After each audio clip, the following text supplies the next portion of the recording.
మొన్న 8 marks questions upload చేసిన తర్వాత చాలా మంది ఫస్ట్ ఇయర్ స్టూడెంట్స్ మనతో ఎంగేజ్ అయ్యారు అండ్ మన మెటీరియల్ ని స్టడీ చేస్తున్నారు. అండ్ స్టడీ చేసేటప్పుడు వీళ్ళల్లో చాలా మంది అడిగిన ఏంటయ్యా అంటే, సార్ నేను మీ క్లాసెస్ కి ఇప్పుడే ఫస్ట్ టైం అటెండ్ అవుతున్నాను, మీ క్లాసెస్ ని నేను ఎక్కడ దాకా బిలీవ్ చేయొచ్చు అంటే రేపు వచ్చిన బోర్డ్ మోడల్ దానికి నేను మిమ్మల్ని బ్లైండ్లీ గనక బిలీవ్ చేసినట్టయితే నేను 85+ మార్క్స్ 90 మార్క్స్ గెయిన్ చేసుకునే ఛాన్సెస్ ఉన్నాయా? నాన్న ఇక్కడ జాగ్రత్తగా గుర్తుపెట్టుకోండి, గెస్ట్ పేపర్స్ అనుకోండి, మోడల్ పేపర్స్ అనుకోండి, లేదా ఈ సంవత్సరం మీరు రాబోయే బోర్డ్ ఎగ్జామ్స్ ప్రాబబుల్ క్వశ్చన్స్ అనుకోండి, సిరీస్ ఆఫ్ క్లాసెస్ రన్ చేస్తున్నాం. దాంట్లో ఆల్రెడీ మనం 8 మార్క్స్ క్వశ్చన్స్ ఏమేమి రావచ్చు, మ్యాథ్స్ దగ్గర నుంచి completely each and every chapter దగ్గర నుంచి వెయిటేజ్ ని బేస్ చేసుకుని కూడా ఇన్ డీటెయిల్ మనం ఎక్స్ప్లెయిన్ చేసాం. నో దాన్ని పక్కన పెడితే ఇంకా 4 మార్క్స్ 2 మార్క్స్ 1 మార్క్ కి మల్టిపుల్ చాయిస్ క్వశ్చన్స్ ఇవి బ్యాలెన్స్ ఉన్నాయి. దాంట్లో ఈ రోజు క్లాస్ సెషన్ లో 4 మార్క్స్ క్వశ్చన్స్ అంటే బోర్డు వాడిచ్చిన వెయిటేజ్ ప్రకారమే ఏ చాప్టర్ నుంచి అయితే 4 మార్క్స్ క్వశ్చన్స్ వచ్చే ఛాన్స్ ఉందో వాటి నుంచి మాత్రమే సెలెక్టివ్లీ తీసుకుంటూ మీకు సంబంధించిన 4 మార్క్స్ క్వశ్చన్స్ అన్ని కూడా ఈ రోజు క్లాస్ సెషన్ లో ఇవ్వడం జరిగింది. కాబట్టి 8 మార్క్స్ క్వశ్చన్స్ ఎలా అయితే మీరు ప్రాక్టీస్ చేసుకున్నారో 4 మార్క్స్ క్వశ్చన్స్ ని కూడా అలాగే ప్రాక్టీస్ చేసుకోండి. అండ్ ఈ నేను ఇచ్చిన క్వశ్చన్స్ అయిపోయిన తర్వాత board model paper text book వెనకాల ఉండే 2 బోర్డు మోడల్ పేపర్స్ ఇచ్చాడు. వాటిల్లో ఉన్న సెక్షన్స్ ని కూడా ఎట్టి పరిస్థితుల్లో కంపల్సరీగా ప్రాక్టీస్ చేసుకోండి. యాక్చువల్లీ మనం రామానుజన్ అకాడమీ పేరుతో లాస్ట్ 15 ఇయర్స్ నుంచి మోర్ దెన్ 15 ఇయర్స్ అయిపోయింది. మోర్ దెన్ 15 ఇయర్స్ నుంచి intermediate first year second year వీటితో పాటు IIT mains, NEET and EAMCET కి సంబంధించిన కోచింగ్ క్లాసెస్ ని ప్రొవైడ్ చేస్తున్నాం. కాబట్టి ఎడ్యుకేషనల్ ఫీల్డ్ లో మనం ఈ రోజు వచ్చింది కాదు, మినిమం లాస్ట్ 17 ఇయర్స్ నుంచి మనం దీంట్లోనే ఉన్నాం. ఓకేనా? అండ్ రెండోది, మీకు దీని గురించి ఏమైనా డౌట్ ఉన్నట్టయితే కనుక ఒకసారి రామానుజన్ అకాడమీ పోరంకి అని చెప్పి గూగుల్ చేయండి, దానిలో ఉన్న రివ్యూస్ చదవండి. నా దగ్గర డైరెక్ట్లీ ఫిజికల్లీ వచ్చి చదివిన స్టూడెంట్స్ ఉంటారు కదా, వాళ్ళందరూ ఇచ్చిన రివ్యూస్, అంతే డబ్బులు ఇచ్చి రాయిపించినవి కావయ్యి. ఓకేనా? అండ్ ఆ రివ్యూస్ చూసుకుంటే నేను ఇచ్చే పేపర్స్ యొక్క స్టాండర్డ్స్ ఏంటి, మన ప్రిపరేషన్ పద్ధతి ఎలా ఉంటుంది, అండ్ స్టూడెంట్ పట్ల నాకుండే మోటివేషన్ ఏంటి, అంటే వాళ్ళ పట్ల నాకుండే వ్యూ ఏంటి, ఇవన్నీ కూడా మీకు తెలిసిపోతాయి. ఓకేనా? ఇక్కడ ఓన్లీ పాయింట్ వచ్చేటప్పటికల్లా ఏంటంటే అసలు ఆన్లైన్ లోకి వచ్చి ఈ పేపర్స్ ని అప్లోడ్ చేసి నాన్న ఇవే ప్రిపేర్ అవ్వండి, ఇవే క్వశ్చన్స్ వస్తున్నాయి అని చెప్పాల్సిన అవసరం నాకు ఏమాత్రం లేదు. ఓకేనా? ఎందుకంటే నాకు ఉన్న అకాడమీలోనే టైం సరిపోతుంది. కాకపోతే రీసెంట్ టైమ్స్ లో నా క్లాసెస్ వినడానికి దూర ప్రాంతాల నుంచి కూడా, ఎగ్జాంపుల్ మన ఆంధ్రప్రదేశ్ లోనే కనుక తీసుకున్నట్టయితే శ్రీకాకుళం జిల్లా, విజయనగరం జిల్లా దీనికి సంబంధించిన వాళ్ళు, తెలంగాణలో ఉండే వాళ్ళు చాలా మంది స్టూడెంట్స్, సార్ మీ క్లాసెస్ మేము ఇంత దూరం నుంచి వచ్చి డైరెక్ట్లీ అటెండ్ అవ్వలేకపోతున్నాం, కాబట్టి మీరు కంపల్సరీ ఆన్లైన్ మోడ్ లోకి రండి, సో దట్ మేము మీ క్లాసెస్ ని ఎంత దూరం ఉన్నా వినే ఛాన్సెస్ ఉంటాయి అని అడిగే ఓన్లీ రిక్వెస్ట్ వల్ల, ఆ ఒక్క రిక్వెస్ట్ వల్లే నేను ఆన్లైన్ క్లాసెస్ లోకి వచ్చాను. కాబట్టి ఆఫ్లైన్ క్లాసెస్ లో నేను స్టూడెంట్ ని ఎలా అయితే కన్సిడర్ చేస్తానో, వాళ్ళ పట్ల నా దృక్పథం ఏముంటుందో, వాళ్ళ పట్ల నా వ్యూ ఏముంటుందో, వాడు 100% మార్క్స్ తెచ్చుకోవడానికి నేను ఎలా అయితే కష్టపడతానో ఇదే పద్ధతిలో నీతో కూడా ప్రిపరేషన్ చేపిస్తున్నాను. కాబట్టి నువ్వు ఆన్లైన్ లో ఉంటే నీతో తేడా చూపించడమో, ఫిజికల్లీ ఉన్నాడు కాబట్టి ఆ స్టూడెంట్ పట్ల ఎక్కువ కాన్సన్ట్రేషన్ చూపించడమో ఎటువంటి పార్షియాలిటీ లేదు. ఓకేనా? ఇక్కడ నా యొక్క సిన్సియర్ ఎఫర్ట్స్ వచ్చేటప్పటికల్లా ఈ సంవత్సరం నా పేపర్స్ ని స్టడీ చేసుకుని నువ్వు ఎంతైతే హెల్ప్ఫుల్ ఫీల్ అవ్వాలో మొత్తం అవ్వాలి, దీనివల్ల నీకు ఎంతైతే ఉపయోగం జరగాలో మొత్తం జరగాలి. ఇదే నా మెయిన్ ఉద్దేశం. అంతే తప్ప ఆన్లైన్ లో యూట్యూబ్ ఛానల్లో ఏదో సబ్స్క్రైబర్స్ ని పెంచుకోవడానికో లేదా దీని దగ్గర నుంచి ఎకనామికల్లీ ఏదో సంపాదించేసుకోవడానికో నేను దీనిలోకి వచ్చిన ఉద్దేశం కూడా లేదు. క్లారిటీ వచ్చిందా? కాబట్టి దీన్ని జాగ్రత్తగా గుర్తుపెట్టుకోండి. అండ్ మెయిన్ గా ఇంకోటి చెప్తున్నాను చూడండి, మీరు ఫస్ట్ ఇయర్ స్టూడెంట్ అయ్యి ఉంటే, ప్రిపేర్ అవ్వడానికి స్ట్రగుల్ అవుతా ఉంటే, నాన్న నేను ఒకే మాట చెప్తున్నా, ఏంటయ్యా అంటే నా ఇన్స్టిట్యూట్ లో నేను స్టూడెంట్ పక్కన కూర్చొని వాడిని ఎలా అయితే ప్రిపేర్ చేస్తున్నానో నేను నీ దగ్గర కూడా, నీ పక్కన కూడా అలాగే కూర్చొని ప్రిపేర్ చేపిస్తున్నాను. కాబట్టి నిన్ను కూడా రేపు ఎగ్జామ్స్ దాంట్లో అదే పద్ధతిలో తీసుకెళ్తాను, ఇది గుర్తుపెట్టుకో. రేపు ఎగ్జామ్ రాసేటప్పుడు కూడా నేను నీ పక్కనే ఉంటా, గుర్తుపెట్టుకో. ఓకేనా? కాబట్టి నేను నీకు ఏదో ర్యాండమ్లీ ఇచ్చేసే క్వశ్చన్స్ కావు ఇవి. ఈచ్ అండ్ ఎవ్రీ పార్ట్ ని స్టడీ చేసి దాన్ని బేస్ చేసుకుని డిజైన్ చేసిన క్వశ్చన్స్. సో యాక్చువల్ పార్ట్ లోకి వచ్చేసాం.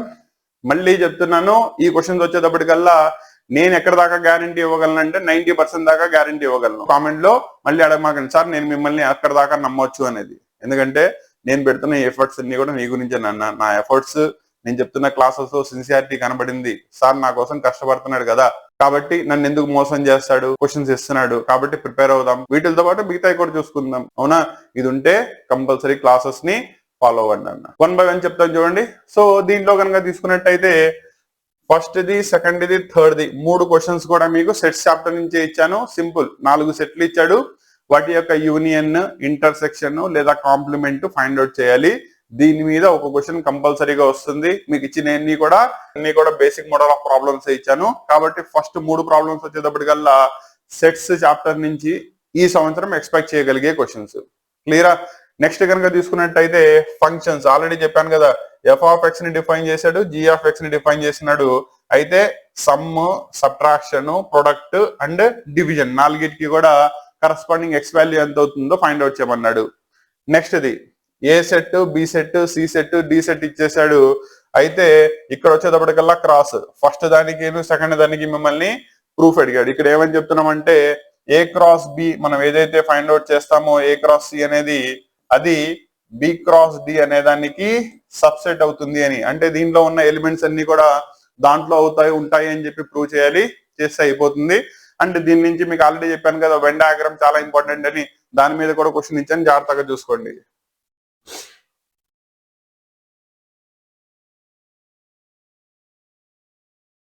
ఓకేనా? నెక్స్ట్ ఇది వచ్చేటప్పటికల్లా మీకు function that is temperature of a system ని డిఫైన్ చేశాడు. That is T of C is equal to 9c/5 + 32. చూడడానికి టిపికల్ గా కనబడుతుంది అని అస్సలు కష్టం కాదు, ఈజీ. అందులో సి ప్లేస్ లో ఏ వాల్యూస్ ని సబ్స్టిట్యూట్ చేస్తే ఆ వాల్యూ వస్తుందో ఫైండ్ అవుట్ చేయమన్నాడు. Directly substitution 9th class problem అది. అవునా? మనకి ఇప్పుడు ఇంటర్మీడియట్ అదృష్టం బాగుండి మళ్ళీ ఈ సంవత్సరం ఎక్స్పెక్ట్ చేయొచ్చు. కాబట్టి జాగ్రత్తగా చూసుకోండి. ఈ టైప్ ఆఫ్ మోడల్ ప్రాబ్లమ్స్ ఒకటి కంపల్సరీగా ఇస్తాడు. రెండోది ఇక్కడ మీకు వెన్ డయాగ్రామ్ ని ప్రాక్టీస్ చేయమన్నాను. ఆల్రెడీ బోర్డ్ మోడల్ పేపర్ లో వెన్ డయాగ్రామ్ మీద క్వశ్చన్ ఇచ్చాడు కాబట్టి మిమ్మల్ని అది ప్రిపేర్ అవ్వమన్నాను. కాబట్టి నేను ఇక్కడ మళ్ళీ చెప్పట్లేదు. ఎందుకంటే నెంబర్ ఆఫ్ క్వశ్చన్స్ ని పెంచడం మన ఉద్దేశం కాదు. మోస్ట్ ప్రాబబుల్ క్వశ్చన్స్ ని మీకు ప్రాపర్లీ డెలివర్ అయ్యేలా చేయడమే మన పర్పస్. దీన్ని జాగ్రత్తగా గుర్తుపెట్టుకోండి. అండ్ వెన్ డయాగ్రామ్స్ కూడా జాగ్రత్తగా ప్రాక్టీస్ చేసుకోండి. నెక్స్ట్ కాంప్లెక్స్ నెంబర్స్ నుంచి ఇదిగోండి, ఇందాక మాట్లాడతానని చెప్పాను, అదే ప్రాబ్లం వచ్చింది. ఓకేనా?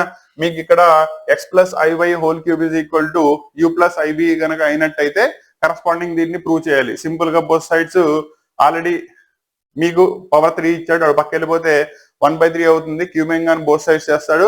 బోత్ సైడ్స్ కంపేర్ చేసుకుంటే రియల్ పార్ట్, ఇమాజినరీ పార్ట్ మీకు కావాల్సిన ప్రూఫ్ డైరెక్ట్లీ వచ్చేస్తుంది. నెక్స్ట్ ఇది 8th క్వశ్చన్, కాంజుగేట్ ని ఫైండ్ అవుట్ చేయడం. రెండోది z1 z2 z2 రెండు కాంప్లెక్స్ నెంబర్స్ ఇచ్చేసాడు. అయితే z1 + z2 + 1, z1 - z2 z1. Simple గా న్యూమరేటర్ లో ఉన్నదాన్ని డినామినేటర్ లో ఉన్నదాన్ని ముందు స్టాండర్డ్ ఫామ్ లోకి మార్చండి. తర్వాత mode z1/z2 = mod z1/mod z2. అంటే రెండింటికి విడివిడిగా మాడ్యులస్ అప్లై చేయండి, మీకు కావాల్సిన రిజల్ట్ వచ్చేస్తుంది. Next, welcome to Kasim sir classes online app. మీకు ఈ యాప్ ద్వారా మీరు చదువుకుంటున్న 10th క్లాస్ కానివ్వచ్చు లేదా ఇంటర్మీడియట్ కానివ్వచ్చు, బోర్డ్ ఎగ్జామ్స్ దానికి, దాంతో పాటు ఆబ్జెక్టివ్ ఎగ్జామ్స్ వచ్చేటప్పటికల్లా ఐఐటి మెయిన్స్ లేదా నీట్, ఎఫ్సెట్ కి సంబంధించిన క్లాసెస్ అన్ని కూడా రికార్డెడ్ క్లాసెస్ ఫామ్ లో విత్ కంప్లీట్ స్టడీ మెటీరియల్ తో పాటు దీంట్లో మీకు అందించడం జరుగుతుంది. ప్రతి సబ్జెక్ట్ లో ప్రతి చాప్టర్ కి సంబంధించిన డెమో క్లాస్ ఎలా ఉండబోతుంది అనేది మీకు ముందుగానే తెలియాలి అనే ఉద్దేశంతో దాని డెమో క్లాస్ ఇవ్వడం జరుగుతుంది. దాన్ని క్లియర్ కట్ గా చూసుకోండి. అండ్ ఆ కంటెంట్ చెప్పే పద్ధతి అండ్ మీకు ఎక్స్ప్లెయిన్ చేస్తున్న పద్ధతి ఇవి నచ్చితేనే క్లాసెస్ లోకి ఎన్రోల్ అవ్వండి. ఓకేనా?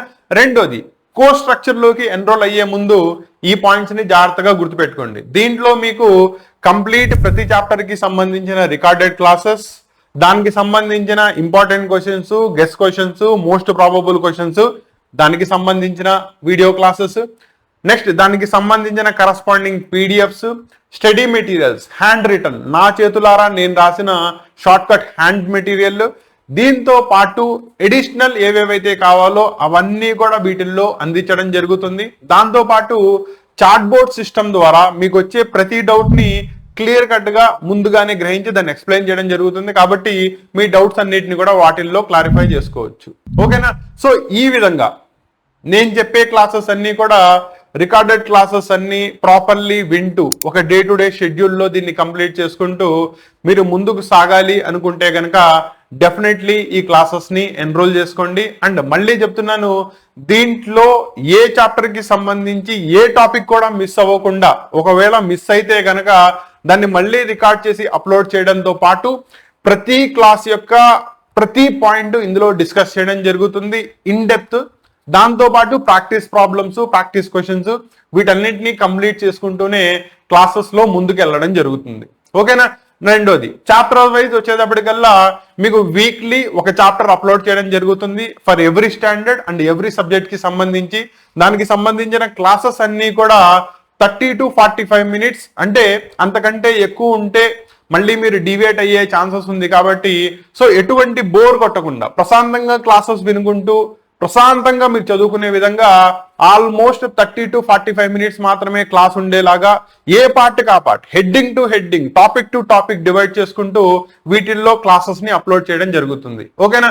కాబట్టి దానికి సంబంధించిన డెమో క్లాసెస్ చూసుకోండి, అవి నచ్చితేనే కోర్సులోకి ఎన్రోల్ అవ్వండి. రెండోది, ఫీ స్ట్రక్చర్ వచ్చేటప్పటికల్లా మీకు ఇయర్ మొత్తం ఈ కోర్సును అందించడం జరుగుతుంది. కాబట్టి సపోజ్ మీరు ఇంటర్మీడియట్ చదువుతున్నారు, ఇంటర్మీడియట్ లో మ్యాథ్స్ సంబంధించి మీకు కోర్స్ కావాలి, దానికి సంబంధించి కంప్లీట్ 1 year కోర్స్, రేపొద్దున నీ బోర్డ్ ఎగ్జామ్స్, ఆబ్జెక్టివ్ ఎగ్జామ్స్ అయిపోయేదాకా కూడా ఈ కోర్స్ నీకు అవైలబుల్ ఉంటుంది. క్లాసెస్ అన్ని కూడా ఎవ్రీ వీక్ అప్లోడ్ అవుతూనే ఉంటాయి. క్లారిటీ వచ్చిందా? ఇలా ఈ క్లాసెస్ లో ఎన్రోల్ అవ్వాలి అనుకుంటే కనుక దానికి సంబంధించిన లింక్స్, డిస్క్రిప్షన్స్ అన్ని కూడా మీకు కింద డిస్క్రిప్షన్ లో ఇవ్వడం జరిగింది. ఎంత ఉంటుంది ఏంటనేది దానిలో ఎన్రోల్ అయ్యి ఈ క్లాసెస్ లో మీరు ముందుకు వెళ్ళొచ్చు. ఓకేనా. దానికి సంబంధించి ఏమైనా డౌట్స్ ఉన్నా, ఏమైనా క్వెరీస్ ఉన్నా దానికి సంబంధించిన కాంటాక్ట్ నెంబర్స్, ఛానల్స్ యొక్క లింక్స్ ఇవన్నీ కూడా ప్రొవైడ్ చేయడం జరిగింది. అవన్నీ కూడా జాగ్రత్తగా చూసుకుంటూ ఛానల్లోకి ఎన్రోల్ అవ్వండి. All the best. ఈ 3 వచ్చేటప్పటికి మీకు కాంప్లెక్స్ నెంబర్స్ నుంచి, దీని మీద కూడా ఎటువంటి కాంప్రమైజ్ అవ్వమాకండి, కంపల్సరీ ప్రిపేర్ అవ్వండి. One of the easiest chapter, just pass అవ్వాలనుకునే స్టూడెంట్ కూడా ఈజీలీ నేర్చేసుకోవచ్చు. నెక్స్ట్ పార్ట్ చూద్దాం. లినియర్ ఇన్ఈక్వాలిటీస్ దగ్గర నుంచి 10th, 11th వీటిల్లో ఏం లేదు. నార్మల్ ఆల్జీబ్రాయిక్ ఈక్వేషన్స్ ఎలా అయితే ఫామ్ చేస్తామో ఇవి కూడా అలాగే సాల్వ్ చేస్తారు. కాకపోతే ఇన్ఈక్వాలిటీస్ కాబట్టి greater than less than zeros అవుతాయి. సో ఎక్స్ యొక్క వాల్యూ ఎక్కడి నుంచి ఎక్కడి దాకా వేరీ అవుతుందో మనం ప్రాపర్లీ రిప్రజెంట్ చేసి సొల్యూషన్ ని డెలివర్ చేస్తే సరిపోతుంది. 4 marks కి 4 marks పడిపోతాయి.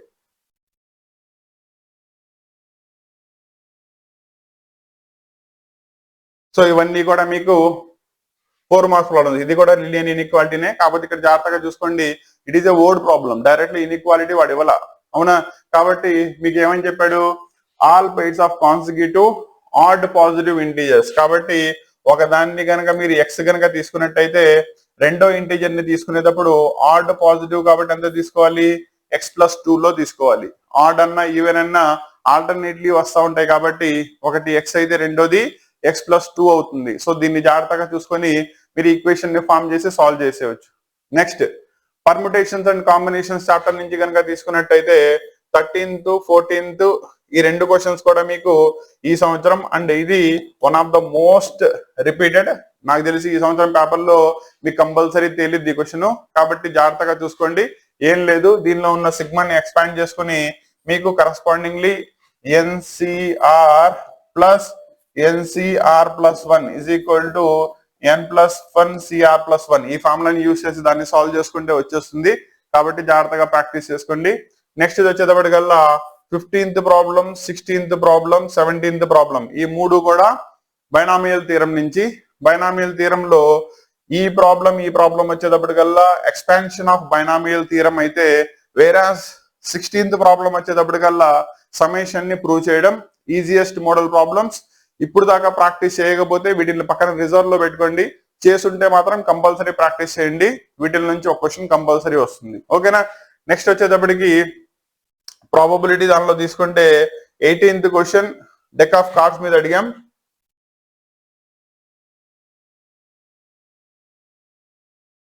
సారీ, మీకు అది ప్రాబబిలిటీ నుంచి కాదు, సేమ్ దీని మీదే కార్డ్స్ ని కాంబినేషన్ సెలెక్టివ్ కార్డ్స్ రాసుకోవాలి. ఎన్సీఆర్ ఫార్ములా యూజ్ చేసుకుని సాల్వ్ చేసుకుంటే ఆ ప్రాబ్లం మీకు డైరెక్ట్లీ వచ్చేస్తుంది. ఓకేనా. కన్ఫ్యూజ్ అవ్వమాకండి, ఇది ప్రాబిలిటీ కాదు, పర్ముటేషన్స్ అండ్ కాంబినేషన్ నుంచే. నేను సెలెక్టివ్లీ రాసేటప్పుడు కూడా మళ్ళీ చాప్టర్ వైజ్ డిస్టర్బ్ అవ్వకుండా రాశాను, కాబట్టి దాన్ని జాగ్రత్తగా చూసుకోండి. నెక్స్ట్ కోఆర్డినేట్ జామెట్రీలో కనుక వెళ్ళినట్టయితే 19th problem, 20th problem and 21st problem ఇవి మూడు కూడా స్ట్రైట్ లైన్స్ చాప్టర్ నుంచి. దీనిలో తీసుకున్నట్టయితే 3 లైన్స్ ఇచ్చాడు. కన్కరెంట్ అయితే వాల్యూ ఆఫ్ కే ని ఫైండ్ అవుట్ చేయాలి. ఎలా ఫైండ్ అవుట్ చేస్తారు?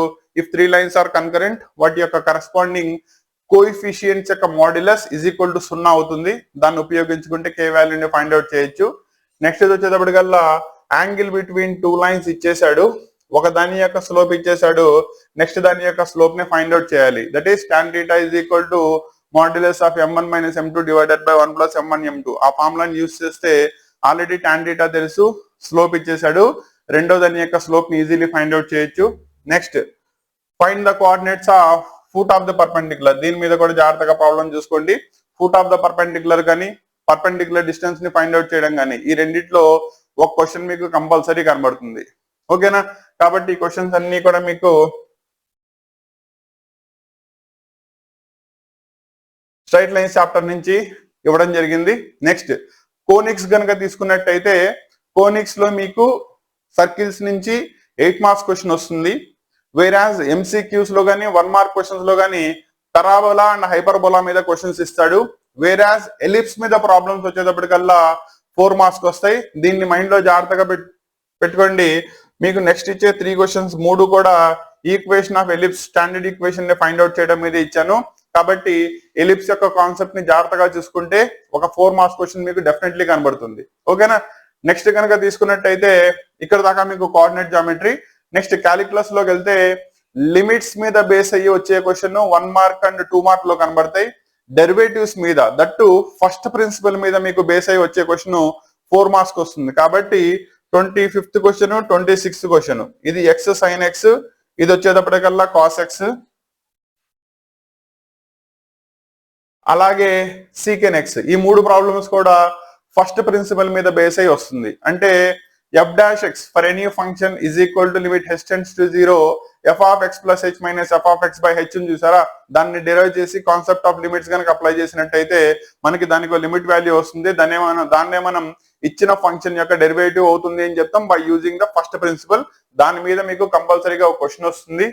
నెక్స్ట్ వచ్చేటప్పటికి లాస్ట్ లో మిగిలిపోయిన చాప్టర్ ప్రాబబిలిటీ నుంచి కూడా మీకు చాలా ఈజీ క్వశ్చన్స్ వస్తుంది. మీకు ఇచ్చిన 3 కూడా చూసుకోండి. ఒక కమిటీలో 2 persons ని సెలెక్ట్ చేసుకోవాలి. అయితే మనకి అవైలబిలిటీ 2 men ఉన్నారు, అయితే 2 women ఉన్నారు. నో మ్యాన్ అండ్ 1 man వచ్చే ప్రాబిలిటీ ఎంతో ఫైండ్ అవుట్ చేయమన్నాడు. అలాగే ఒక లాటరీలో 10,000 టికెట్స్ ని సేల్ చేశారు. దానిలో కనుక తీసుకున్నట్టయితే 10 ఈక్వల్ ప్రైజెస్ ని ఇచ్చారు. 1 టికెట్ కొన్నవాడికి, 2 టికెట్లు కొన్నవాడికి, 10 టికెట్లు కొన్నవాడికి ఆ ప్రైజ్ వచ్చే ప్రాబిలిటీ ఎంత ఉందో ఫైండ్ అవుట్ చేయమన్నాడు. అలాగే లాస్ట్ లో కనుక తీసుకున్నట్టయితే ప్రాబబిలిటీ ఆఫ్ ఈ, probability of F and probability of ERF రెండు కూడా ఇచ్చేసాము.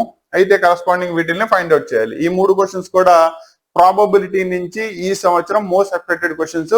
కాబట్టి ఈ క్వశ్చన్స్ లో న్యూమరికల్ జోలికి వెళ్ళమాకండి. మళ్ళీ చెప్తున్నాను, కాన్సెప్ట్ ని నేర్చుకోండి.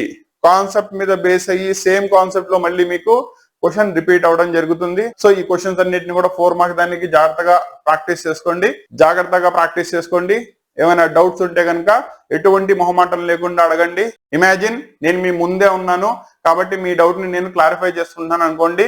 కాబట్టి అదే విధంగా మనం ఈ సంవత్సరం ప్రిపరేషన్ ని కంప్లీట్ చేద్దాం. అండ్ ఈ సంవత్సరం మనం మ్యాథ్స్ లో 100 out of 100 కొడుతున్నాం. కాబట్టి దీన్ని జాగ్రత్తగా గుర్తుపెట్టుకోండి. All the best.